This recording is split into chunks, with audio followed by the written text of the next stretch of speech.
Imagine walking into a room and being greeted by a beautiful indoor plant display. You think to yourself, I want to create my own. Let's dive into making a simple DIY terrarium that's both easy and rewarding. Terrariums not only add greenery to your space, but also create a mini ecosystem, perfect for any indoor setting. To start, you'll need a few materials: a glass container, small rocks or pebbles, activated charcoal, potting soil, and small plants like succulents or moss. Begin by cleaning the glass container thoroughly and ensuring it is dry. Next, add a layer of small rocks or pebbles at the bottom for drainage.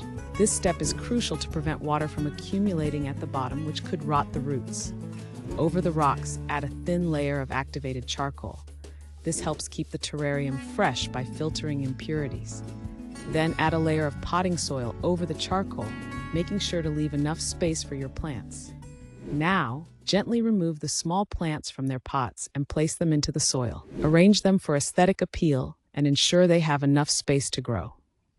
For the final touches, consider adding small figurines, decorative stones, or shells. Lightly mist the plants with water, and voila, you have a beautiful, easy-to-maintain terrarium. Admire your creation and enjoy the simplicity and beauty of having a green space indoors.